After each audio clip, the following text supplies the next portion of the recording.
Sesaat lagi kamu akan mendengarkan cerita di balik lensa by Panya Foto, podcast audio storytelling pertama seputar dunia fotografi.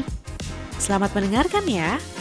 Lahir di Jambi, tumbuh kembang di Cirebon, kuliah di Jogja, tapi namanya Panggabean.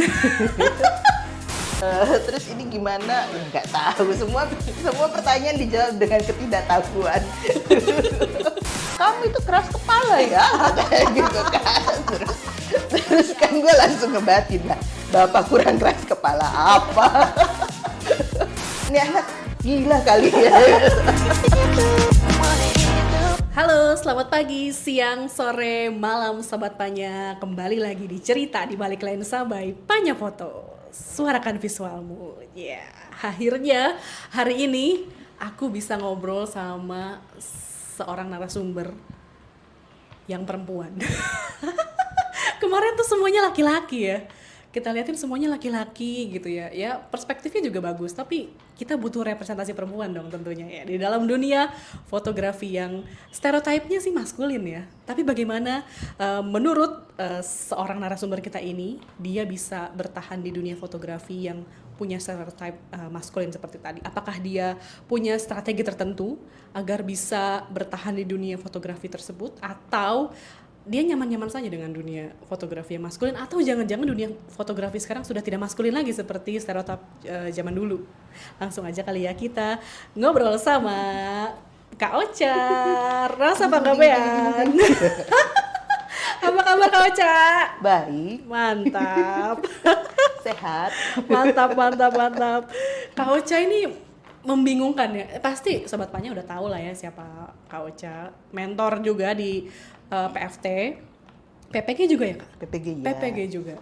Oke, fotografer dokumenter yang berbasis di Jakarta, tapi lahir di Jambi, tumbuh kembang di Cirebon, kuliah di Jogja, tapi namanya Panggabean. Bingung nih kepalaku nih Kak. Coba kita dari situ dulu Kak. Ini Kak Ocha nih asal usulnya dari mana sebenarnya? Itu juga saya bingung ya menjawabnya. Tapi kalau misalnya ketemu orang-orang baru kenal gitu, biasanya aku langsung ngomongnya asli Cirebon gitu. Karena tumbuh besarnya di situ. Oke. Gitu. Asli Cirebon tetap nggak meyakinkan. Tetap nggak meyakinkan. Nggak meyakinkan Kak. Berarti tapi kamu memang orang tua Medan. Bokap tuh Batak, nyokap tuh di Sumatera Selatan. Oh, Palembang. Oke. Di desa-desaannya lagi lah kalau dari Palembang. Nah kalau misalnya ketemu orang terus harus gue jelaskan kayak begitu kan panjang ya. Kayak ya udahlah singkatnya adalah gue asli Cirebon gitu kalau misalnya menjelaskan ke orang-orang. Meskipun orang-orang juga nggak percaya jadinya gara-gara ngeliat nama ya. Kalau begitu tahu nama aslinya nggak percaya, tapi kan nama panggilanku kan Ocha. Jadi ya cukup meyakinkan lah kalau kenal-kenal selintas doang. Itu berarti apa nih Kak? Kamu merantau, orang tua merantau ke Cirebon atau gimana ceritanya Kak? Itu tuh jadi nyokap bokap tuh memang perantauan kan. Kemudian mereka kalau peribahasa zaman dulu asam di gunung, garam di laut, bertemunya di Jambi gitu. Oke, jatuh cintanya di Jambi. Terus akhirnya sebetulnya mereka terus berkarir di sana. Nah, karena merasa pendidikan di Indonesia pada saat itu tidak merata gitu. Betul sekali, betul. Jadi mereka lumayan agak ini sih one step ahead gitu lah mikirnya. Wah, pendidikan anak-anak gue tuh gimana ya gitu. Akhirnya minta ke kantornya waktu itu untuk dipindahkan ke Jawa gitu. Nah, yang tersedia waktu itu adalah di Cirebon. Oh gitu, asal usulnya. Ceritanya. Iya. Nomaden memang ya Kak ya dari nomaden. dulu. Berarti lahirnya di Jambi, kemudian tumbuh besar di Cirebon. Di Cirebon. Dari apa tuh Kak? TK, SD, SMP, SMA? Dari SD. Dari SD. Aku dari SD. Oh, oke. Sampai SMA. Sampai SMA. Oke. Nah, itu udah mulai ada ketertarikan sama dunia fotografi itu dari kapan tuh Kak? Kalau fotografinya itu sebenarnya ketemunya di kuliah. Oke. Cuman ininya ya, apa namanya, pas zaman SMP itu ketertarikan ke visual tuh udah mulai ada gitu. Oke. Sebetulnya SD SMP lah, karena kan pengaruh keluarga kan zaman dulu. Apa tuh, Kak? Konsumsi media kan. Oke. Dulu bapakku tuh langganan 2 koran, jadi dulu ada Pos Kota. Pos Kota sama Kompas. Oke, ya. Nah, zaman anak kecil kan nggak nyampe ya kalau mau Iya. baca Kompas, dibaca bolak-balik terus kayak nggak ngerti-ngerti Nggak nih ngerti. maksudnya apa. Akhirnya waktu itu ada komik apa, Doyok. Iya, iya. Nah, ada komik Doyok tuh di Pos Kota itu aku baca. Oke. Terus kemudian dulu karena kita nggak tajir-tajir banget, aku punya 2 kakak. Kakakku itu boleh milih langganan komik. Ah, oke. Nah, karena di keluarga Batak itu laki-laki memutuskan, Betul. Patriarki. jadi pilihan itu jatuh ke kakakku yang paling gede, yang pertama yang kebetulan laki-laki. Nah, dulu dia tuh langganan namanya komik Tapak Sakti. Tapak Sakti 9 benua lah, zaman-zaman dulu. Nah, itu perkenalanku sama visual tuh sebetulnya awalnya dari komik. Terus berlanjut ke apa? Komik-komiknya Elek Media, Komputindo kalau ingat. Iya, tahu banget. Kompas punya. Kompas Gramedia. Nah, dulu tuh kan itu cukup mahal ya. Iya, betul. Dulu tuh agak lumayan banyak tuh sewaan komik. Ya Iya, nggak? bener rental komik ada Rental dulu. komik tuh. Bener. Nah, dari situ sebenarnya ketertarikan dari gambar-gambar tuh itu. Oke. Terus SMP tuh dulu gue seneng gambar-gambar peta gitu kan. Oke. Nah, dulu ada pelajaran geografi ya kalau Iya, nggak salah. gambar atlas gitu-gitu ya, Kak? Gambar Iya. atlas. Terus udah gitu Globe. gue tuh dikasih PR kan. Dilalah hasilnya tuh bagus gitu si gambar ini. Tapi si gurunya waktu itu ngomong, ini kamu dibikinin orang tua ya? Iya. Gitu. Itu gue kayak sedih banget gitu. Wah, sedih. Gue akhirnya cukup patah arang di situ. Oh, oke. Gitu. Oke. Jadi cukup lama baru kemudian tertarik sama fotografi. Pas kuliah itu. Awalnya tuh pengaruhnya dari kakakku yang cewek. Jadi dia kan kuliah duluan ya. Di mana tuh, Kak? Di Unpad. Oh, Unpad. Di Unpad dia kuliah duluan, terus gue tuh agak ngefans dulu sama kakak gue yang cewek. Oh, oke. Jadi apapun yang dia lakukan gue ikuti. Role modelnya dia ya? Nah, terus karena dia pinter, Oh, oke. cukup inilah apa namanya ranking terus gitu. Oh. Sementara kan gue bodoh ya. Di akademis, yang lainnya belum tentu kan? Terus nah kakak gue tuh pas zaman kuliahnya dia ikut ekskul ya kalau di kuliahan. UKM. UKM, dia ikut UKM fotografi Oke. gitu. Jadi pas pulang-pulang kuliah, pas balik ke Cirebon, dia kuliah di Bandung. Kalau balik ke Cirebon tuh bawa-bawa hasil-hasil foto gitu. Hasil-hasil foto yang teman-temannya bikin kayak gitu-gitu. Gitu. Dari situ langsung wah. Tapi Kayaknya masih seru nih fotografi. Masih baru gitu. seru-seru aja ya, belum. Ini jalan hidup gue belum ya. Belum. Itu masih jauh. Oke. Kemudian berarti tradisi keluarganya Kak Oce nih merantau berarti ya, Kak? Maksudnya kan Kakak di Unpad, berarti dari Cirebon Iya. ke itu ngekos gitu. Iya. Kamu ke UGM. Aku ke UGM ke Jogja. Ambil jurusan apa nih, Kak? Komunikasi. Komunikasi. Spesifiknya ada nggak sih? Ke jurnalistik kah atau ke Nggak ada sih. Oh, nggak ada ya? Di UGM tuh nggak ada penjurusan lagi. Jadi oke. satu jurusan itu aja komunikasi karena bukan fakultas kan. Oh ya. Fakultasnya FISIP ke ya? FISIP. Itu gimana tuh, Kak? Kenapa kamu ngambil komunikasi? Nah, itu aneh lagi. Dari visual komunikasi gitu nih. Enggak sih, itu korban-korban Orde Baru aja. Oh iya benar, lagi booming ya waktu itu ya. Iya benar. Nggak, karena dulu kan kita nggak pernah nggak ngerti ya diarahkan bakat kita kemana apa segala macem. Nah terus kayaknya waktu itu aku agak betah duduk di depan komputer. Oh, oke. Jadi duduk-duduk gitu ngerasanya kayaknya gue seneng nih ngulik-ngulik komputer gitu kan. Oke. Lah gue pikir ya mau komunikasi tuh ilmu komputer. Belum populer informatika Bodoh, ya? belum ya? Komunikasi nggak populer waktu itu. Oh iya benar. Zaman dulu masih itu ya, insinyur gitu-gitu. Iya, ekonomi yang Ekonomi. paling populer ya di sosialnya. Kalau di di sainsnya kayaknya tetap kedokteran nomor Iya. satu ya. Bener, Semua bener, orang bener, tuh bener. masuk kedokteran gitu. Oke. Itu Korban Orde Baru, oke. korban order. Tapi berarti kamu di situ ikut apa nih Kak? Ikut Persma atau ikut UKM fotografinya atau memang belum? Gua tuh ditolak sama UKM fotografi. Kok bisa ditolak? Gimana ceritanya Kak? Ya ampun. Apa ya, zaman kuliah tuh kan kayak semua pengen dicobain kan. Terus segala-gala softball gue ikutin gitu. UKM-UKM-nya tuh semua dicobain. Nah, waktu itu nyoba apa ya dulu Persmanya. Persma Baleirung ya? Bukan yang satunya lagi yang lebih light. Lebih light dari Baleirung. Bulpos. Oh, Bulpos, oke. Bulak Sumur Pos. Nah, gue daftar tuh di dua itu, Bulak Sumur Pos sama unit fotografi UFO. Terus kayaknya waktu interview segala macem, gue nggak dianggap meyakinkan gitu. Karena daftarnya banyak. Oh, ya. Jadi semua UKM gue daftarin. Oh iya, nih anak gitu. nggak konsisten nih pasti. Nih, gitu. mungkin dinilai seperti itu ya. Terus akhirnya gue keterima di Bulpos, tapi itu juga nggak lama, cuman sebulan apa 2 bulan gitu. Terus cabut. Terus di UFO juga ditolak gitu.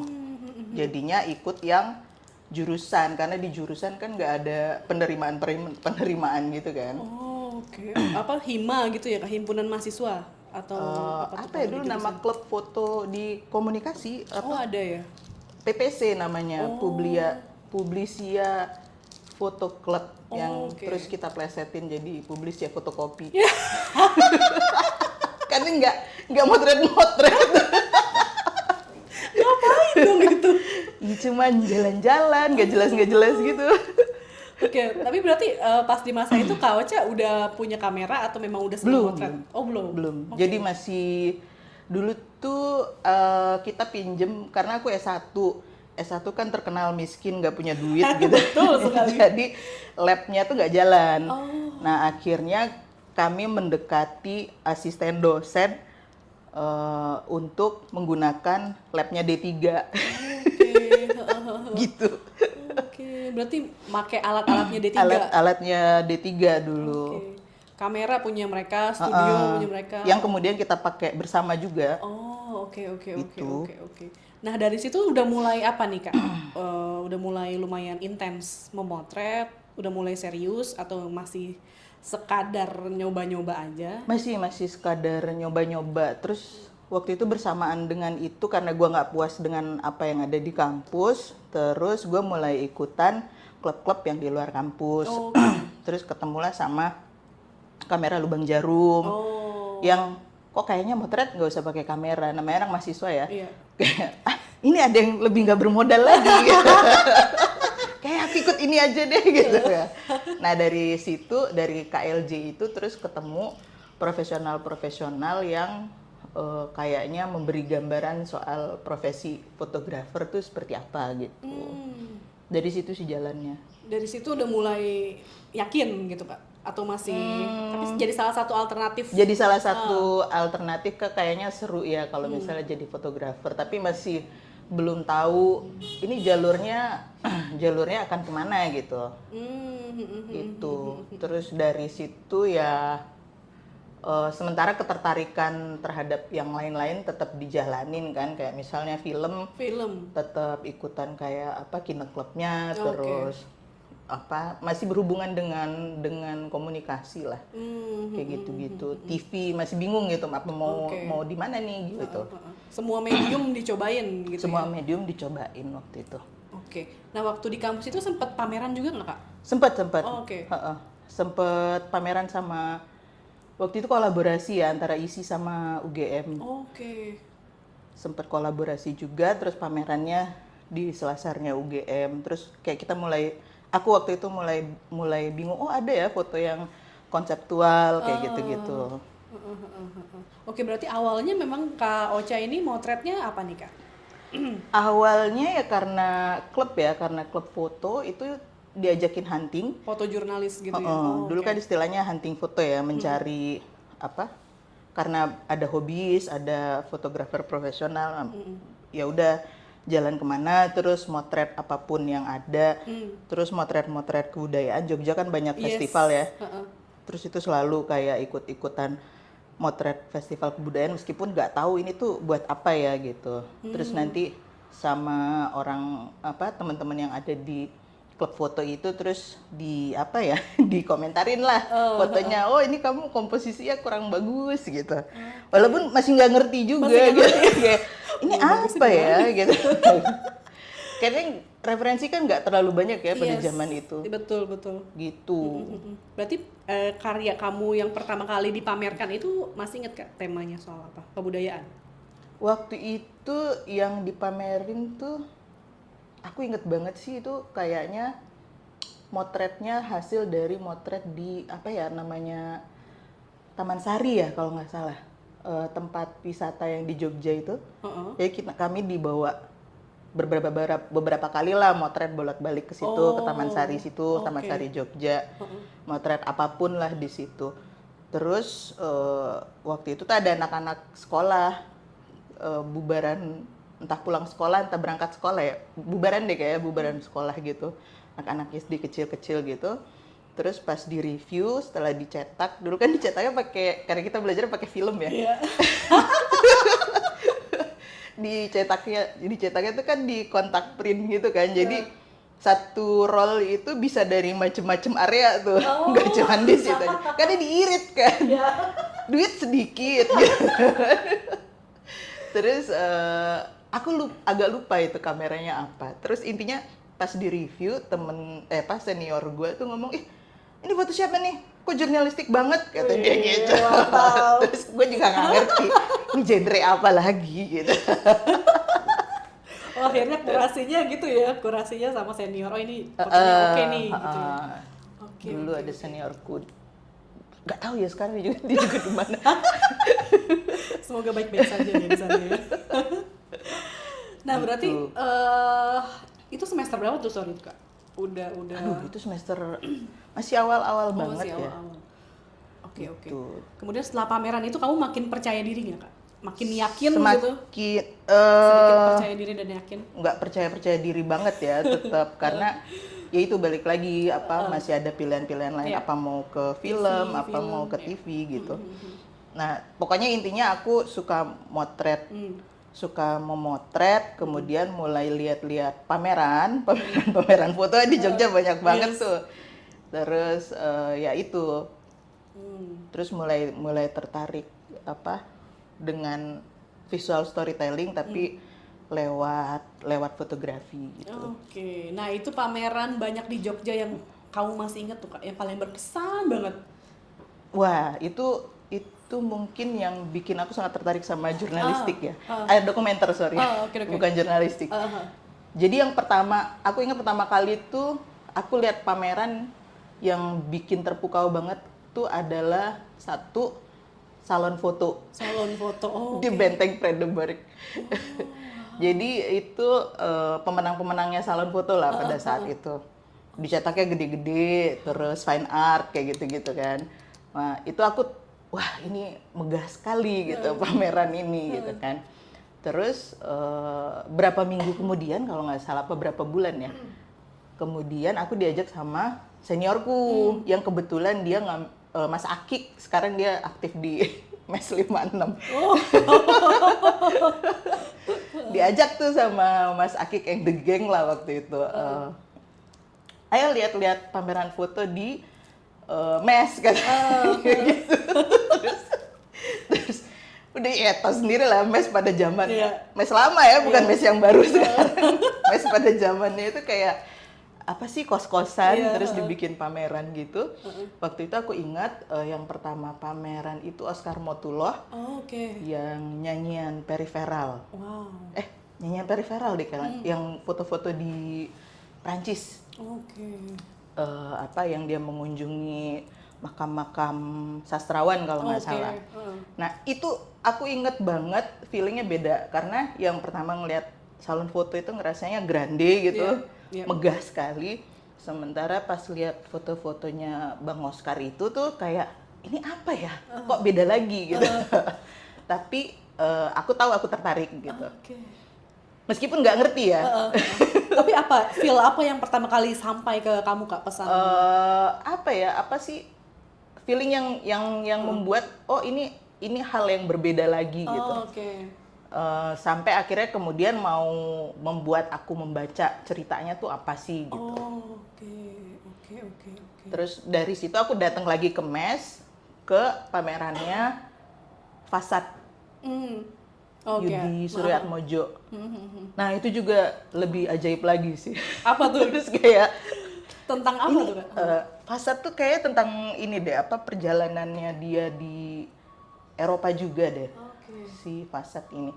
Tapi yang bikin agak beda kalau aku lihat fotonya Bang Oscar yang nyanyian Very Viral itu kan dia kan hitam putih dan BW ya, dan masih ada lah itu aturan-aturan komposisi yang kemudian di review di klub-klub foto gitu.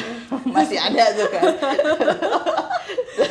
Tapi pas ngelihat Fasad itu kan apa ya, aku ngelihatnya ini kok aneh banget gitu. Foto yang sangat aneh yang menurutku, tapi mengundang aku yang pada saat itu masih awam banget ya dengan fotografi sebenarnya. Untuk pengen tahu ini tuh tentang apa sih gitu. Oke. Gitu. Oke, berarti mengunjungi ringkasnya mengunjungi 3 pameran dengan 3 yang cukup genre mengubah yang ya. beda-beda. Yang cukup mengubah perspektif ya.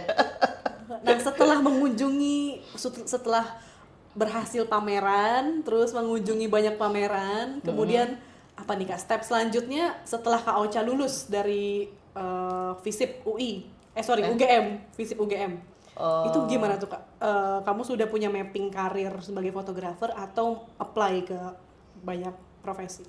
Apply ke banyak profesi. Waktu itu aku sempat magang juga kok di salah satu stasiun TV ternama lah. Inisialnya boleh tuh. Yang suka pakai seragam-seragam itu. Banyak. Oh, aku tahu itu. Yang menginisiasi menggunakan seragam. Oh, aku tahu. Yang ada di jalan, jangan ya. Jalan tendean ya. Sempet magang di situ. Terus sempet ada 2 acara yang sempet aku bantuin lah di situ. Salah satunya tuh acara gosip. Oh, ternyata Ocha. Wow. Jadi aku awalnya ditaruh di talk show. Terus si produsernya waktu itu bilang, kok kamu kayaknya seneng ya katanya gitu ya. Di talk show-nya tuh yang setengah-setengah news gitu loh. Oke. Pada zaman itu. Terus ya udah kamu ikut masuk ke program aku satu lagi kata dia gitu. Dicempungnya lah gue ke acara gosip yang hits pada zamannya. Terus kok kayaknya aku nggak suka ya. Gitu. Terus akhirnya aku berdoa kepada Tuhan waktu itu, ya Allah, kata aku, kalau memang harus berprofesi sebaiknya saya jangan ditaruh di gosip ya gitu. Pinter enggak gibah mulu ya. Tanpa bermaksud merendahkan ya. Tapi maksudnya itu bukan jadi pilihanku, karena pada waktu itu kan si produsernya sempat bilang, kamu kalau udah lulus kesini aja kontak aku gitu. Oh ini konteksnya belum lulus berarti ya Kak? Belum kan magang. Oh ya magang ya, magang komunikasinya di situ. Berapa bulan nggak? 2 bulan. 2 bulanan. Oke, berarti 2 tuh bulanan. ke Jakarta ngekos kan? Ngekos di daerah selatan itu. Di belakangnya persis. Persis, gila bener-bener nih Kak Ocha. Emang dari dulu, tapi aku sebelum jauh melangkah lagi, berarti kamu tuh memang orang yang sudah terbiasa mandiri ya Kak?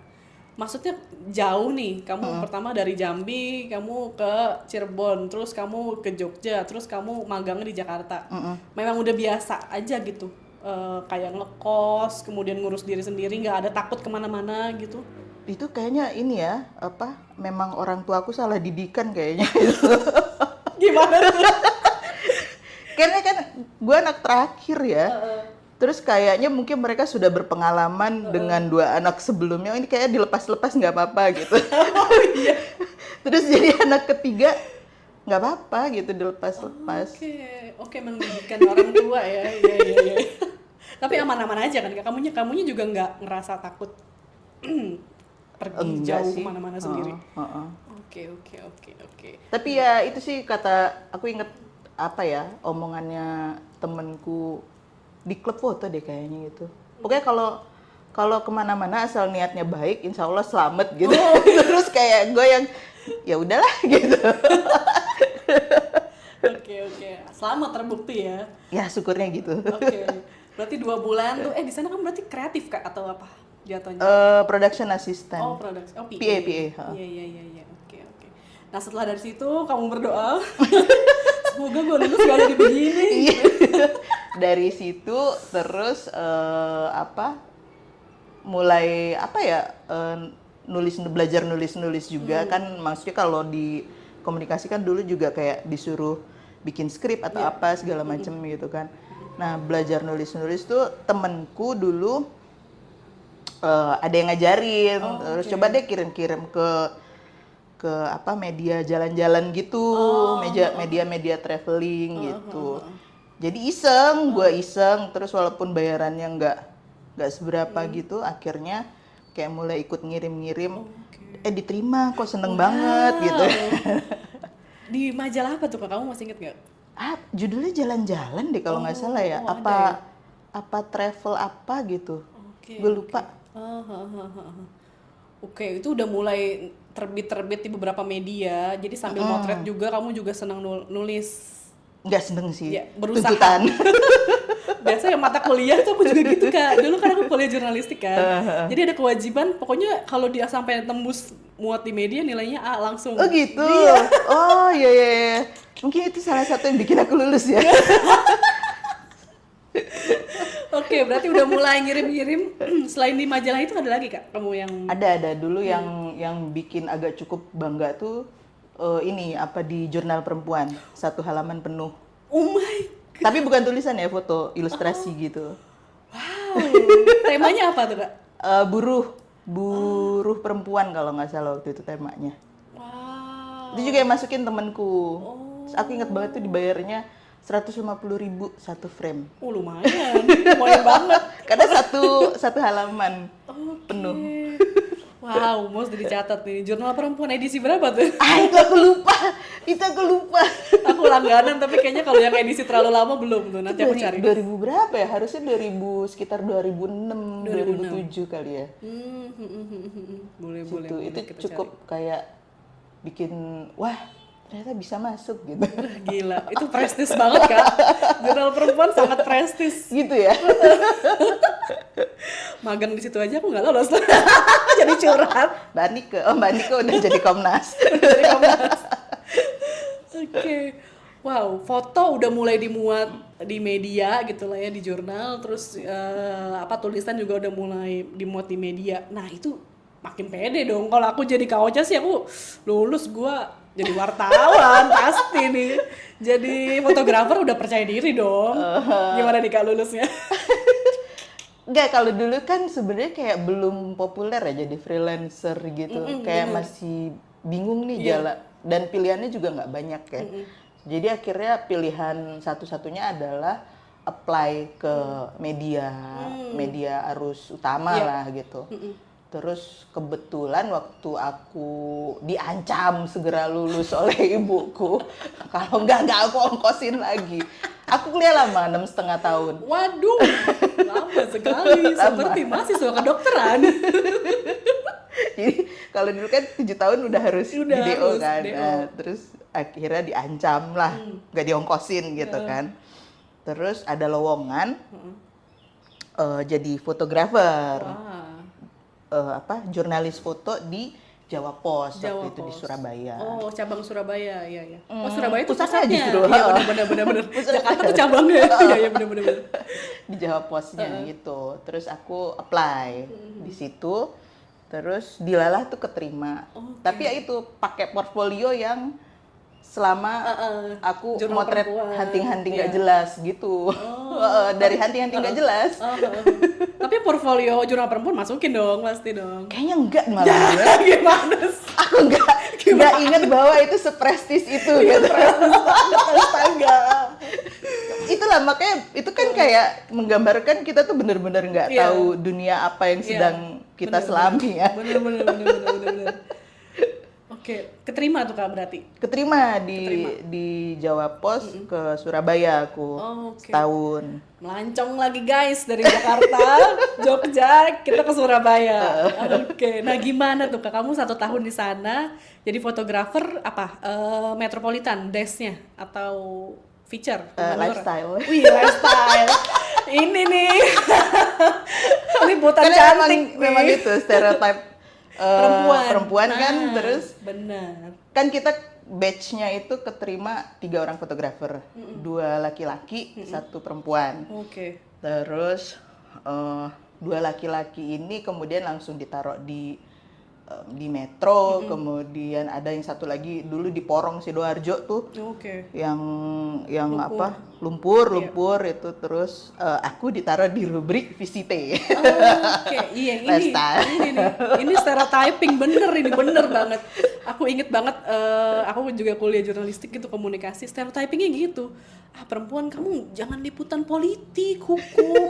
Perempuan tuh udah seni aja, seni apa tuh ya gosip, lingkungan hidup, panggung gitu. Itu stereotyping dan itu bener loh. Ada risetnya Remo TV juga tuh tahun 2021.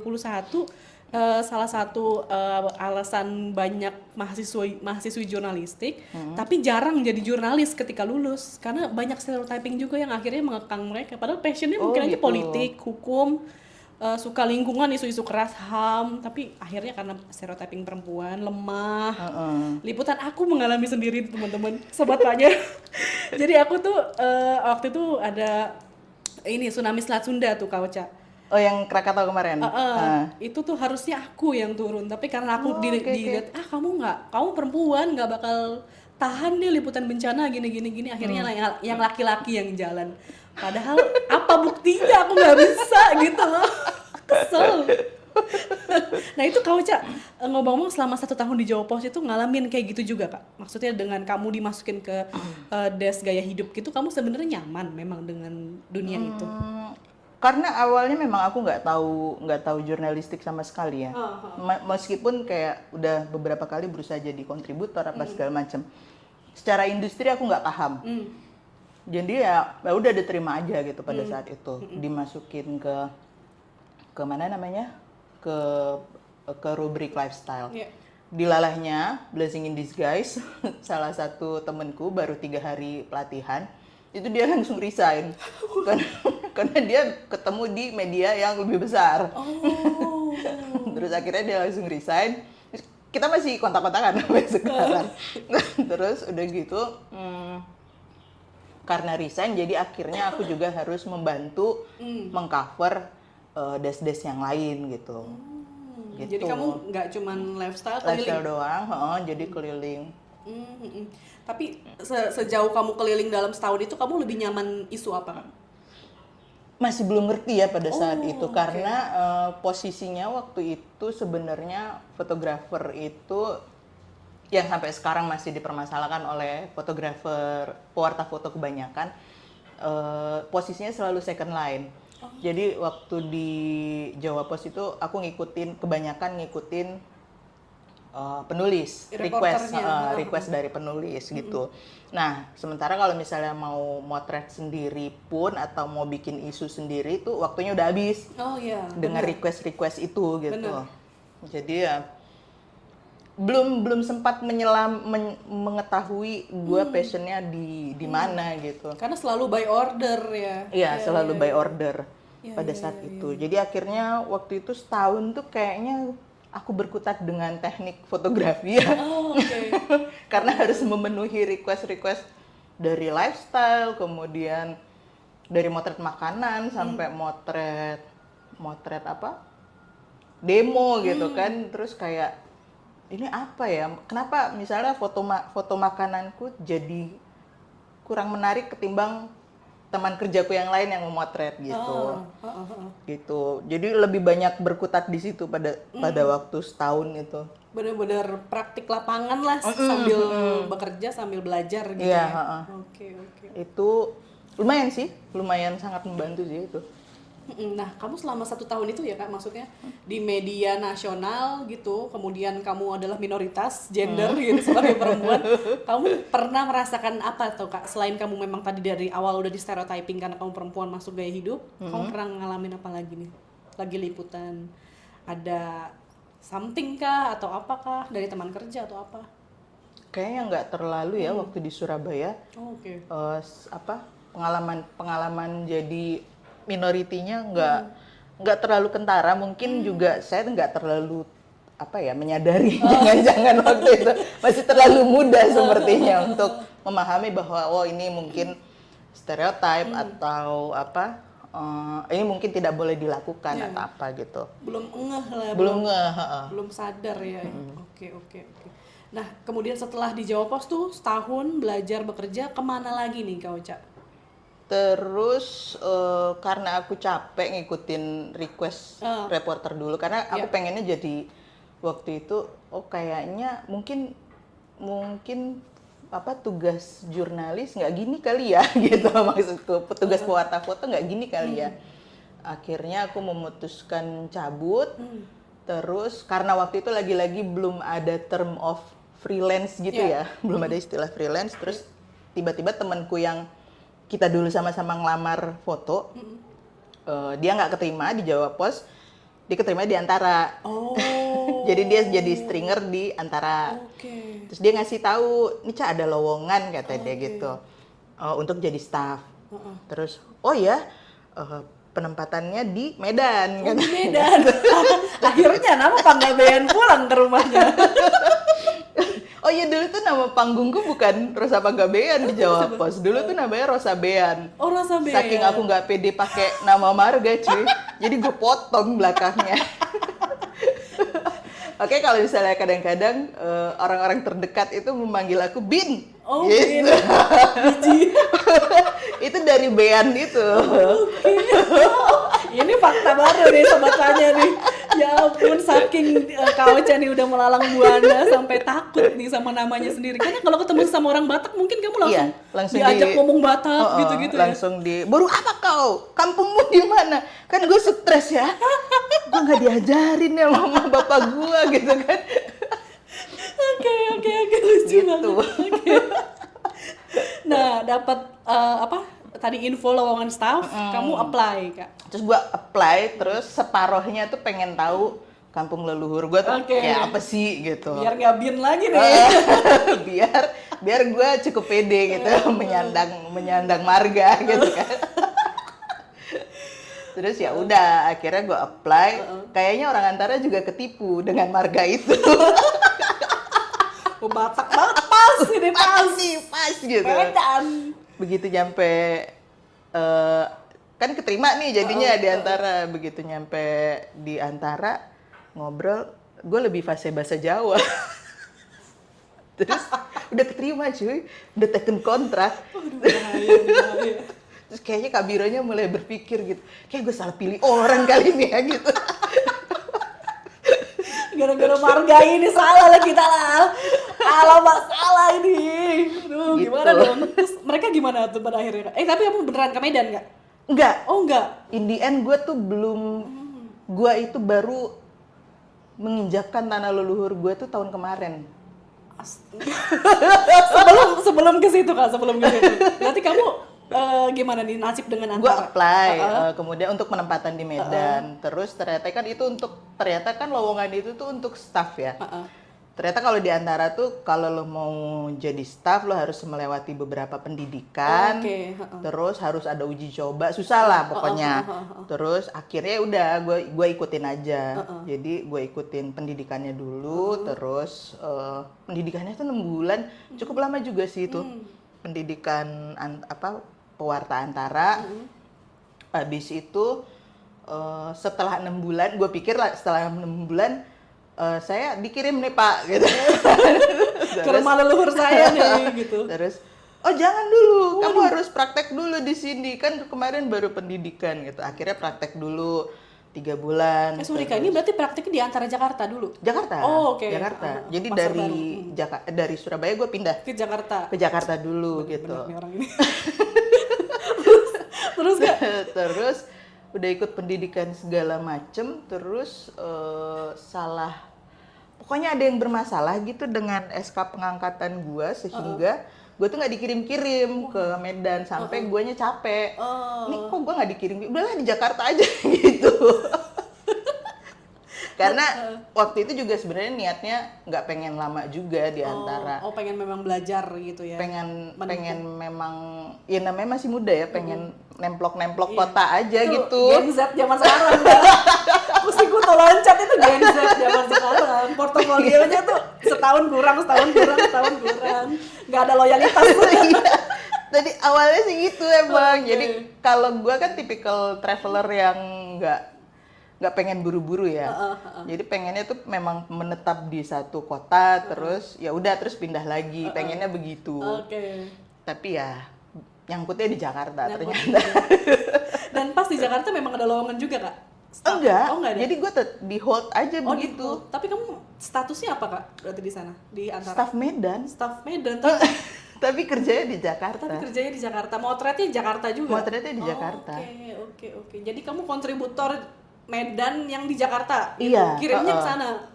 Foto-fotonya? Enggak, ngirimnya langsung. Oh. Langsung ke Jakarta, langsung ke pusat. Oh gitu. Cuman status gua itu, dan itu juga nggak gua ketahui. karena ternyata status gua itu stafnya Biro Sumatera Utara. Gue ketahui setelah ada surat peringatan pajak kalau nggak salah, bahwa pajak gue nih nggak dibayarin gitu loh. Terus setelah diusut, oh ternyata nama gue masih tercatatkan di Sumatera Utara gitu. Karena SK-nya kan SK ke penempatan Sumatera Utara kan. Gitu. Akhirnya dibalikin lagi SK-nya ke Jakarta. Akhirnya kamu jadi staf Jakarta? Di Jakarta. Oke. Nah kalau di antara nih Kak, kalau boleh sedikit flashback, apa aja sih Kak pendidikan yang masih sampai hari ini membekas juga di kamu nih, yang kamu paling ingat? Di antara tuh kita harus bisa nulis. Jadi dulu tuh gue ingat banget, lo bukan pewarta foto yang baik kalau kamu bukan reporter yang baik gitu. Karena ceritanya kan lewat visual, artinya lo harus bisa memahami isunya dulu, kemudian baru menerjemahkannya ke visual. Nah itu kan 2 skill yang berbeda gitu kan. Makanya biasanya meskipun nggak banyak, akhirnya fotografer nggak banyak yang tertarik sama tulisannya. Biasanya fotografer staf-staf pewarta antara itu bisa nulis biasanya gitu. Oke. Diajarin 2 hal itu tadi ya, teks dan Ya, foto. teks dan tulisan. Meskipun bisa. tulisannya tidak bagus ya, tapi maksudnya nggak dengan kaidah sastra yang gimana-gimana gitu, tapi intinya informasi itu terdeliver gitu. 5W1H lah ya 5W1H minimal itu bisa gitu. Oke. Wow, berarti kamu total kayaknya cukup lama ya Kak di antara ya? Lumayan 8 tahun, 8,5 jadi staff. Di antara itu kamu apa nih Kak? Masuknya ada desk-desknya nggak sih Kak? Atau memang Ada, kamu sama? Oh, ada apa di rolling. Di rolling tuh awalnya kalau anak baru pasti metro ya. pasti jadi tumbal ya. Kayaknya dianggap masih muda gitu ya. Bener. Bisa kelilingan gitu lah, nggak ada capeknya. Awalnya di metro pasti, terus abis itu mulai dibikin desk juga baru-baru ternyata pas zamanku itu dibikin desk, kemudian masuk desk ekonomi, politik, terus olahraga setahun juga, terus terakhir presiden. Apa istana. Oh, oke. Jadi jurnalis istana yang ribet itu ya. Paling ribet itu teman-teman ID-nya itu beda. Iya, ID-nya beda. Harus daftar. Sampai dimarahin loh teman-temanku yang itu nggak boleh resign karena nanti repot. Iya. dari satu Gue meeting. resign lagi itu pas lagi di istana. Maaf ya. Repotin sedikit nggak apa-apa lah ya. Nah berarti kamu ini Kak yang kamu PPG yang Amsterdam, kamu terpilih yang ke Amsterdam itu saat kamu di Antara, masih Iya, bekerja betul, di betul, Antara. betul. Oh, oke gimana tuh? Boleh tuh Kak ceritanya. Antara tuh lumayan memberi apa ya ruang yang lumayan luas lah untuk pewartanya mengejar pendidikan gitu. Oh. Jadi kalau misalnya kita mau workshop itu diperbolehkan atau diberi keluangan waktu. Maksudnya ada dispensasi tertentu lah untuk ikutan workshop. Terus waktu itu kan gue bilang aku daftar ini nih, daftar PPG terus keterima. Terus ya itu lagi-lagi agak-agak bodoh gitu. Terus kayak masih nggak ngerti, oh ternyata ini lumayan bagus gitu. Ini Kak Ocha nih, aduh gemes jadinya. Jurnal perempuan dia nggak nyadar, PPG dia nggak nyadar. Bener-bener. Dulu gue julukannya ini si muka flat. Jadi nggak punya emosi sama sekali gitu. Kira itu workshop biasa gitu ya. Oke. Terus tuh kan terus nggak ngerti karena ya lagi-lagi itu ya referensi zamanku tuh nggak terlalu banyak ya referensi foto. Ya udah akhirnya ikut PPG, terus PPG pertama, terus kayaknya Erasmus tuh bikinnya setelah di tahun keberapa gitu ya, tahun ketiga apa ya, setelah PPG berjalan 3 tahun Iya, baru bikin bener. 2014 ya Kak Ocha ya? bikin Erasmus Goes to Amsterdam. Gitu. Akhirnya pas pengumumannya di launching itu si pengumuman program Erasmus Goes to Amsterdam, terus gue bilang ke bos gue waktu itu Mas Hermanus, ya itu beliau salah satu guru yang sangat baik ya. Terus dibilang, Mas aku mau ikutan ini gitu. Kita kan manggilnya Mas Mbak. Jadi aku dari kuliah manggil dosen tuh Mas Mbak. Oke. Pas kerja juga nggak ada tuh Pak, Mas Mbak juga gitu. Iya. Boleh juga ya. Nah dari situ aku bilang ke Mas Hermanus, Mas Her, aku mau daftar ini kataku gitu. Boleh nggak? Terus Mas Her malah jawabannya bisa kan? Kata dia gitu. Terus Bisa kan? Bisa gimana Mas? Bisa nggak kamu yang kepilih? Kata dia gitu. Lah ya nggak tahu Mas kata dia. Kan ini diseleksi lagi. Terus ya udah pokoknya gue bilang lu bisa kepilih kata dia gitu. Terus dari situ gue mulai agak pressure tuh. Aduh, ada ngumpulin tuntutan portfolio apa ya? Berarti yang kamu kumpulin apa Gitu. tuh kayak yang kamu inget? Justru ketika aku motret di Cirebon, Oh, oke. sebenarnya ceritanya tentang Islam di Cirebon itu kan terkenal dengan kesultanannya. Iya. Nah, ceritanya tentang kesultanan ini yang melakukan tradisi ritual panjang jimat. Oh, oke. Tapi kemudian bagaimana si agama Islam itu kemudian berkelindan dengan si tradisi kulturalnya gitu. Gitu. Terus itu yang kemudian terpilih, portfolio itu yang terpilih untuk berangkat ke Amsterdam. Gops. Gitu. Itu dari sekian banyak fotografer dan mayoritas laki-laki, kamu yang terpilih perempuan. Gimana itu Kak? Gimana rasanya? Rasanya campur aduk ya. Berapa lama sih Kak kamu di sana berarti? Sebenarnya kan seminggu harusnya. Oke, seminggu. Cuman kemudian gue extend karena kantor juga punya titipan-titipan gitu untuk ngurus ini itu di Belanda kan. Oh, oke. Jadi lumayan gue dapet support berapa hari dari kantor, terus dapet grant dari Erasmus juga. Sebenarnya kan grantnya cuman seminggu, jadi karena ada support beberapa hari dari kantor itu, jadi gue bisa extend seminggu lagi gitu. Oke. Total 2 mingguan, hampir 3 minggu lah. Gokil. Nah, itu apa Kak? Di sana tuh kamu dapat pelatihan apa? Motret apa? Kalau pelatihannya nggak formal ya, sama seperti lebih formal PPG malah. Oke ya. Iya, Ada serius kelasnya banget. apa gitu. Enggak, waktu itu kan mentornya Kadir Van Lohausen gitu. Terus gue juga nggak tahu, ya kan lagi-lagi si Lagi-lagi. bodoh. Si Kadir itu sedemikian terkenal ya. Kadirnya bukan kadir pelawak ya. Beda-beda. Tapi itu salah satu pengalaman yang mengubah banyak hal sih memang. Hmm. Si Erasmus Goes to Amsterdam itu. Karena kalau aku di antara kan penugasan itu apa-apa dibeliin ya. Ini dibeliin, apa dibeliin, terus tinggal berangkat gitu kan. Terus kalau invitation dari instansi tertentu juga kan semua dilayanin gitu. Nah itu tuh beneran yang semua ngurus sendiri kan. Iya. Si apa namanya, si scholarship ini. Oh, iya. Bahkan begitu nyampe Sipol, terus nggak ada yang jemput tuh kan gue bingung ya. Oh, biasanya ini dijemput gitu. terus tiba-tiba ada instruksi nanti naik ini. Oh gitu ya. Gitu. Kehilangan privilege. Iya. Jadi ya cukup kaget juga waktu itu. Terus Indonesia kan jam karet banget Yep, gitu kan. betul. Sementara di sana yang bener-bener on time, terus lo mau ketemu orang. Kayak misalnya di sini gue mau main sama temen gue, tiba-tiba dateng gitu.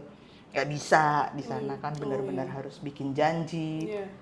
Terus janjian 15 menit ya udah 15 menit aja gitu. Terus kayak Bener-bener ya. wah. Itu kayaknya ngobrolnya pakai stopwatch ya bagaimana? Tapi gue juga heran bisa begitu ya. Oke, berarti gokil. Dari Belanda. Nah, kamu motret apa aja Kak di sana?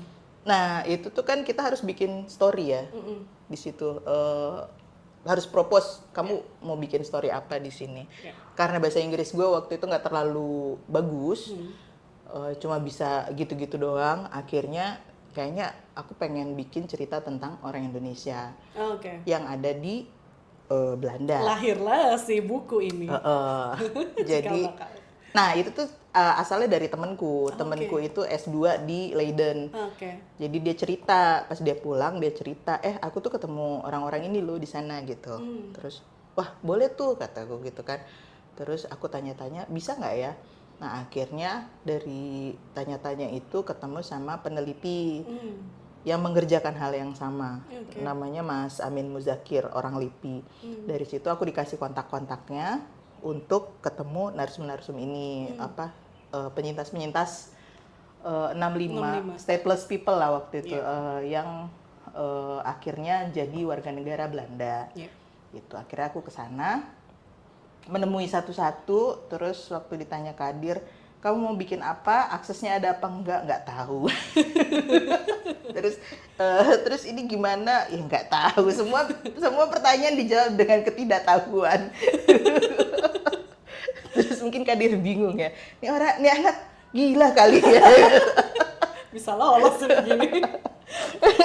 Iya mungkin ya. Saya lolos nih anak kayak gini ya.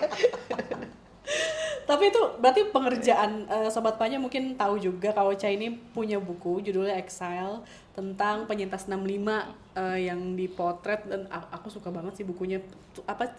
Aku sih nggak ngerti foto ya, tapi teksnya itu bagus banget sih menurut aku. Dan itu dui bahasa juga, bisa dibaca sama orang Indonesia dan orang luar gitu. Nah itu aku penasaran dengan pendekatan kamu sih Kak. Pendekatan kamu sama mereka sampai mereka bisa percaya untuk menceritakan kisah pahitnya ke kamu. Itu kan waktunya kamu terbatas nih, hanya 2 minggu atau seminggu, itu gimana tuh Kak? Waktu itu agak bingung sih apakah mau bikin portrait saja gitu, series portrait, karena dulu aku cukup ngefans sama Ian Banning kan. Apakah mau bikin series portrait? Kalau bikin series portrait artinya narasumbernya harus banyak kan. Sementara narasumbernya waktu itu aku ketemu sama satu orang, terus itu juga sangat tidak percaya, apalagi bawa embel-embel nama antara, instansi negara gitu kan. Betul. Terus akhirnya dia masih nggak percaya sama aku, terus dipertemukan lagi sama komunitas penyintas yang lebih besar. Di situ saya datang, terus kayak dikelilingin orang-orang Di sidang nih. Apa tujuan kamu di sini? Kamu maunya apa kesini? Terus ya udah saya jelaskan apa segala macam, terus ada yang nggak bersedia difoto, ada yang nggak bersedia diikutin. Nah, Terus ya udah mau gimana lagi kalau misalnya nggak bersedia difoto dan diikutin. Nah akhirnya ada satu orang yang kayaknya kesian sama, sama gua. Kasian juga nih bocah ya. Jadi inget anak di kampung.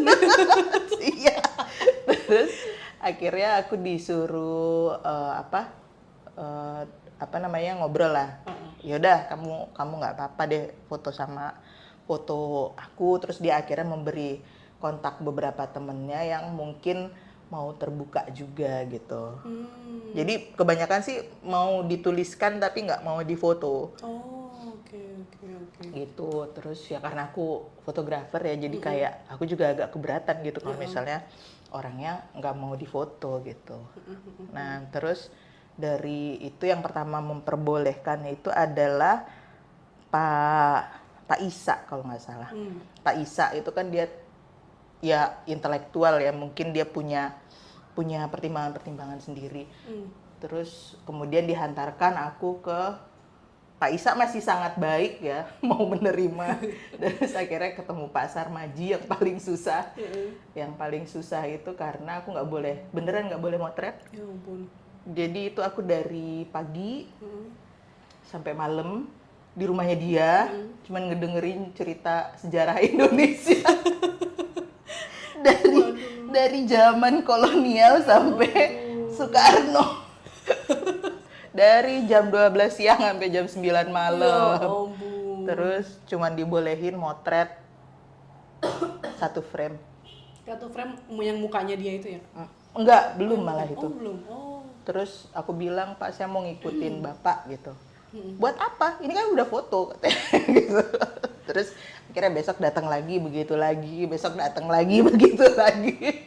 Sampai akhirnya dia ketawa kamu itu keras kepala ya, katanya gitu kan. Terus kan gue langsung ngebatin lah, Bapak kurang keras kepala apa? Sama lagi dah Pak. Aduh, cemana. Oke, berarti tuh semua cerita itu akhirnya jadi itu Kak. Benar-benar pas Iya. di waktu yang tepat. Iya. Oke. Jadi aku diperbolehkan mengikuti kegiatan mereka sehari-hari. Gitu. Dan itu tugasnya waktu di Erasmus ya Kak. Kemudian memang endingnya kamu proyeksikan untuk jadi buku atau belum kepikiran? Enggak, sebenarnya kan outputnya cuman ini aja ya, cuman slideshow ya. Oke. Presentasi sebenarnya outputnya. Terus dengan effort yang sedemikian, karena mereka selalu bertanya kan si narasumbernya, ini mau jadi apa gitu. Terus ya udah sembarang aja ngomong. Ntar saya cetakin Pak bukunya gitu. Karena aku mikir apa susahnya sih nyetakin buat 3 orang gitu kan. Terus ya udah akhirnya aku iseng coba-coba bikin, disusun, terus dibantu Arif Fadila yang sangat paham dengan Soekarnoisme. Kan gue buta ya dengan sejarah-sejarah ini. Jadi banyak teman-teman yang bantuin waktu itu. Sehingga jadi satu narasi yang yang cukup bisa menjelaskan lah kondisi mereka, bagaimana mereka sampai terbuang dari negaranya sendiri gitu. Oke, kemudian selesai di Erasmus, balik ke Jakarta, terus kamu resign berarti ya Kak? Dari Antara atau masih belum itu ya? Belum, itu masih lama, Oke, masih itu kan 2015 ya? 2014 kan? Iya, 14 ya? 2014 apa 15 kalau nggak salah, launching bukunya 15 deh, setahun. Setahun setelah. Itu yang tadi karena ini ya, bukan kasihan sih, maksudnya ingin jadi something buat mereka gitu, akhirnya kamu bikin buku, dummy terbatas gitu. Terus kamu kirim ke Belanda Kak? Atau gimana? Awalnya gitu kan, pengennya cuma cetak 3 biji, ya 5 biji lah, 2 buat simpenan gue gitu, terus buat punyaan. Ternyata pada dicetak nggak, dijual nggak, kayak gitu-gitu. Terus akhirnya ya udah deh, akhirnya diseriusin, minta tolong kebetulan waktu itu desainnya juga udah ada kan, maksudnya bukan buat dijual tadinya si desainnya ini. Terus akhirnya diseriusin, terus minta tolong Oki, minta tolong Oksal buat ngebenerin terjemahan, bolak-balik, terus macem-macem lah, itu banyak banget yang dimintain tolong. Karya bersama ya. Iya. Oke, jadi akhirnya karena banyak request, akhirnya beneran dicetak buku. Akhirnya iya dicetak karena waktu itu uangku nggak cukup untuk cetak masif, jadi udah cetak 50 dulu untuk launching, siapa yang order. Jadi pre-order gitu, dicetakin 50. Terus nanti 50 ini habis, terus silakan order lagi. Aku cetakin lagi 70. Jadi 50, 70, 70. Jadi total tuh 190 foto. Buku. Buku. Laris manis. Lumayan. Saya juga nggak tahu tuh. Masih ada nggak sih Kak, kalau Sobat Panya pengen beli masih ada nggak sih? Habis. Nggak ada rencana Kak. Kan isu ini Mau kembali cetak lagi menyeruak. ya? Isu ini kan kembali menyeruak lagi Kak.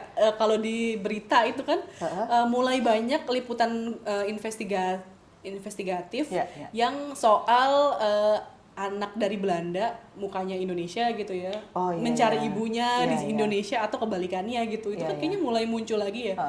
Isu-isu kayak gitu. Kamu nggak ada kepikiran nih Kak? Jual di Tokped atau jual di mana? Laku itu kan, pasti gak laku Kak. Belum.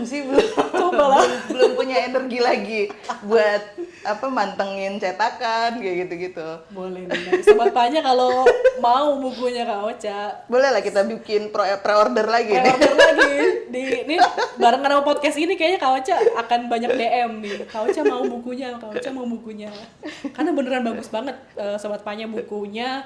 Kemudian fotonya itu menurut aku bercerita banget ya, kayak kerutan-kerutannya, matanya yang nanar, apa sih, kayak mungkin masih ada rasa rindu sama Indonesia tapi ya gimana gitu karena keadaan dan suhu politik yang Iya. memanas. Iya betul. Gitu. Oke. Nah, kamu tuh setelah itu gimana tuh Kak? Resign? Ya, bertahun-tahun kemudian terus kayaknya aku memutuskan untuk udah deh kayaknya cukup gitu untuk kerja di harian. Mencoba peruntungan anak impulsif ya. Mencoba peruntungan lagi gitu untuk berenang di laut lepas. Jadi freelance. Jadi gitu. freelance. Oke. Freelance-nya kamu apa nih Kak? Maksudnya media asing atau apapun gitu? Apapun sih. Pada saat itu sih sebenarnya yang terakhir kan ditempatkannya di istana ya. Terus kayaknya aku nggak terlalu cocok ngerasanya sih itu. Karena semuanya kan dari dulu tuh based on kesenangan kan. Yeah. Ditempatin di sini seneng apa enggak, ditempatin di sini seneng apa enggak. Kayak dari Jawa Pos dulu kayaknya ini bukan yang aku sukain gitu. Terus ya udah ketika mulai mengikuti si satu orang gitu. Terus kayaknya mulai bosen tuh gitu. Oh kayaknya aku nggak punya dari Excel, terus nggak punya project yang solid lagi gitu. Itu juga kayak memakan energi yang berbeda ya. Yeah. Terus ya udah akhirnya awalnya sih udah pengen resign, tapi terus belum ada sesuatu yang triggering gitu kan. Karena masih mikirin aduh bulanan gimana gitu. Iya, benar. Terus ya udah akhirnya aku tanya waktu itu ke Bapak Korli, ini sampai kapan nih ditempatin di istana gitu. Udah mulai gerah nih gue. Terus kayak ya harusnya sih minimalnya 3 tahun. Waduh. Ya. Terus wah itu tahun pertama tuh. Terus wah 2 tahun lagi kayaknya gue nggak getting young ya. Ketika lu nggak getting young kan rasa Sulit. takutnya semakin tinggi ya. Betul. Terus kayak wah mungkin 2 tahun lagi gue nggak seberani sekarang gitu mikirnya. Terus ya udahlah now or never gitu. Terus ya udah apapun yang terjadi akhirnya gue resign dan itu kayaknya cukup mengagetkan semua orang. Iya, pasti. Fotografer perempuan udah 8 tahun di Antara, kemudian pernah dapat beasiswa ke Belanda. Tentu saja sangat menggegerkan kantor pasti itu ya. Iya ya cukup menggegerkan kantor. Kemudian nekat jadi freelance fotografer. Iya, nekat, ya bener nekat. Selama nggak ada pertimbangan. gokil, emang explorer, beda. Dari kecilnya udah kemana-mana tuh. Nah aku lihat di websitenya Kak Ocha ini kan banyak, ada 3 project sendiri ya. Personal projectnya tuh lumayan terasa sangat apa ya, kayaknya mungkin ya tebakanku kayaknya inilah kamu gitu loh, inilah warna kamu atau inilah isu yang kamu sukai sama ini, bukan di order gitu sama Ya. kantor atau apa. Boleh nih ceritain dari 3 itu project apa sih Kak yang lagi ongoing? Oh, yang terakhir ya, yang terakhir tuh The Sign is Too Bright on the East ya, kalau nggak salah. Iya. Itu tuh ceritanya sebenarnya belum boleh diceritain sih, belum boleh, karena kayak masih awal banget. Ya udah premisnya lah sedikit. Premisnya itu sebenarnya itu cikal bakalnya dari pengetahuan bahwa aku tertarik sama isu-isu identitas sama perubahan sosial. Oke. Mungkin dipengaruhi background juga ya, karena dulu sering pindah-pindah. Iya. Terus orang tua juga latar belakangnya Batak yang kemudian akhirnya nggak Batak banget gitu. Terus bokap juga kan masuk Islam kayak gitu-gitu lah. Oke. Jadi aku tertarik dengan isu-isu yang memang berkaitan dengan identitas manusia gitu. Apakah itu terkait dengan ideologi yang akhirnya kenapa aku senang mengerjakan Exile dan Penyintas 65. Terus perubahan sosial tuh karena mungkin juga bertahun-tahun kayak pindah-pindah gitu. Itu kalau yang The Sun is Too Bright on the East itu sebenarnya awalnya lagi-lagi balik lagi ke sejarah Orde Baru bahwa Soeharto itu bapak pembangunan. Ya. Dan itu terulang lagi sekarang. Ya kan? Jadi jargon pembangunan itu selalu jadi campaign yang sukses. Ya. Ya nggak? Betul. Nah, sementara ada hal-hal lain yang di pinggiran nih Betul. yang tidak tersorot dari campaign pembangunan ini gitu. Nah, aku sih sedang menyoroti pembangunan-pembangunan itu yang ada di daerah Indonesia Timur. Oke. Karena itu pasti dulu tidak terperhatikan kan di era Soeharto sama sekali ditinggalkan gitu. Kemudian campaign yang sama digunakan oleh pemerintah yang baru. Betul. Tapi menyorot ke bagian Indonesia bagian situ gitu. Iya ya, jadi tadi identitas benar juga ya kalau bisa dilacak. Kak Ocha ini fokus dengan identitas, HAM juga ya, identitas tadi yang tadi Kak Ocha bilang soal nasionalisme, ideologi. Kemudian juga kalau tadi yang karya Kak Ocha bisa sampai terbang ke Belanda itu kan juga soal identitas kan, agama gitu ya. Oke, jadi sangat relevan itu benang merahnya ya Sobat Panya ya.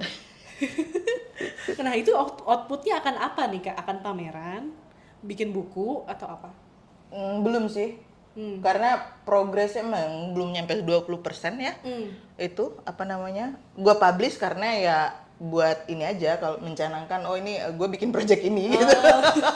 Gua publish di website ya karena itu gitu. Jadi kalau misalnya ada yang lain mau bikin project serupa, ya gue juga udah proclaim gitu. Bener-bener, gue udah duluan. Sorry. Google udah tahu. Oke nih Kak, mungkin ini terakhir nih karena kita udah hampir sejam nih Kak. Kalau aku lihat juga salah satu proyek kamu ada yang soal perempuan tuh Kak. Yang soal perempuan itu. Nah, dari seorang Ocha yang belum sadar gitu, mungkin masih bias maskulinnya masih tinggi sampai sekarang Ocha yang mungkin sudah banyak pengetahuan soal kesadaran gender gitu ya, soal isu-isu perempuan lainnya. Kak Ocha bisa merefleksikan nggak sih Kak sebagai pewarta foto atau freelance fotografer lepas yang punya identitas sebagai perempuan, kalau Kak Ocha runutin gimana sih keadaannya zaman dulu dan sekarang, dan apa aja yang pernah Kak Ocha alamin, dan bagaimana kondisi saat ini perempuan fotografer Indonesia nih Kak? Wah. Dari kacamata Kak Ocha yang sudah 1 dekade lebih. Sebenarnya kan kalau ruangnya lumayan, meskipun belum terbuka lebar ya, tapi sudah mulai ada gitu bahwa ruang untuk fotografer perempuan itu mulai tercipta lah gitu. Cuman gimana sih caranya mengimbangi si ruang yang sudah mulai ada ini gitu. Jadi kayak misalnya jangan sampai misalnya ini jadi jargon doang gitu. Jadi kayak cuman pemenuhan kuota perempuan tapi ternyata karyanya juga tidak mengimbangi gitu. Kalau misalnya kemudian selalu ada bahan, bukan ceng-cengan ya, apa ya, selalu ada pandangan bahwa lu kan karena perempuan aja gitu. Karena memang lagi ada ruangnya gitu kan. Nah kemudian kan kita bisa defense ya kan kita baru diakui sekarang gitu Iya, kan. betul. Tapi juga secara kualitas tetap harus dikejar gitu loh. Jangan kemudian kita melegitimasi cibiran ini gitu. Kalau aku sih tetap aja ya mau tetap ada ruangnya atau tidaknya, balik lagi ke identitas itu tadi gitu. Feminisme itu kan ideologi juga ya, paham juga gitu. Agama juga ideologi. Iya, betul. Kita sepakat soal itu. Terus ya aku pelajari misalnya gue nggak suka diceramahin. Ketika kita belajar agama, gue nggak suka orang berceramah gitu. Nah, ketika kamu mau menyebarkan paham feminismemu, ya jangan ceramah juga gitu. Kalau di aku ya, karena kalau kamu bilang kamu harus begini nggak masuk gitu. Sementara ini kan ibaratnya agama baru ya. Ya do it with dengan teladan, lakukan itu dengan teladan gitu, dengan menunjukkan gitu. Makanya kalau misalnya gue bilang, ada kan misalnya teman-teman mungkin ada yang women support woman apa segala macam. Gue nggak terlalu ngomong kayak gitu. Karena menurutku nggak penting gitu. Gue nggak perlu jargon, gue udah bertahun-tahun hidup dengan jargon dan dibohongin dengan jargon gitu kan. Nggak penting gitu. Dan gue punya teladan sendiri gitu, bahwa lo nggak usah ngomong kayak gitu, apa yang bisa kita lakukan ya udah gitu kita lakukan gitu. Misalnya kalau gue nggak perlu gue harus ngomong ayo dong ini dong gitu nggak usah lah. Tapi kalau misalnya kemudian gue lihat ada pekerjaan kemudian bisa melibatkan perempuan yang lebih banyak dengan kapabilitas yang sama dengan laki-laki ya. Dan kesulitannya kan itu terlena dengan ruang yang dikasih, terus kapabilitasnya nggak di-upgrade gitu. Itu sih menurutku yang jadi tantangan paling susah ya sekarang. Gitu. Iya, oke. Jadi nggak usah pakai jargon, tapi Kak Ocha pasti dengan senang hati akan melibatkan fotografer perempuan dengan kualitas yang juga oke gitu ya. Tidak hanya dia sebagai perempuan, tapi juga punya kualitas. Oke. Tidak perlu jargon, karena dia langsung orangnya praktek banget, memang eksperimental gitu. Impulsif. Oke, mantap banget nih, kita udah waktu sama Mas Ardiles itu kita juga jalan-jalan Kak Ocha. Oh gitu? Iya, jadi dia itu kan lahir di Ambon, kemudian kuliah di Jogja, kemudian dia ke Jakarta kerja, abis itu dia S2 di Bandung, terus balik lagi ke Jakarta. Itu kita jalan-jalan ke beberapa kota. Nah sekarang lebih banyak lagi kotanya Sobat Panya. Tadi kita dari Jambi, kemudian ke Cirebon, abis itu kita ke Jogja, jadi Jogja magang dulu ke Jakarta, abis itu balik lagi ke Jogja, kemudian ke Surabaya, dari Surabaya ke Jakarta lagi, ke Amsterdam bahkan, balik lagi ke Jakarta. Itulah perjalanan Kak Ocha ya, kurang lebihnya gitu, karena masih banyak sebenarnya bisa dikulik dari Kak Ocha. Tapi untuk episode kali ini cukup dulu sampai di sini ya Sobat Panya ya. Kak Ocha mungkin ada closing statement nggak? Apa tuh? Apapun. Ada closing statement. Kasih clue dong apa? Mungkin untuk pewarta foto perempuan deh, atau mungkin kalau nggak mau soal pewarta foto perempuan, bisa untuk generasi pewarta foto yang lebih muda saat ini in general. Jangan kebanyakan wacana ya. Kalau based on my experience kan, nggak usah kebanyakan wacana. Kalau misalnya kita meyakini value tertentu ya dijalanin aja gitu. Orangnya praktek banget lah pokoknya. Emang praktisi saya. Praktisi banget, bukan akademisi Kak Ocha itu. Meskipun terjebak jadi edukator ya. Edukator juga, tapi jalan akhirnya pengalaman hidup dia menuntun dia untuk menjadi seorang mentor, jadi seorang teladan. Karma kayaknya. Karma. Wah, paham juga itu. Kita hidup dengan paham, banyak paham di mana-mana. Oke deh Sobat Panya, thank you banget udah dengerin. Gue Dian dan Kak Ocha pamit. Bye. Hai Sobat Panya, terima kasih sudah mendengarkan podcast Cerita di Balik Lensa by Panya Foto. Nantikan terus episode selanjutnya mengudara setiap 2 kali dalam sebulan di aplikasi Noise. Tetap berkarya dan jangan lupa suarakan visualmu.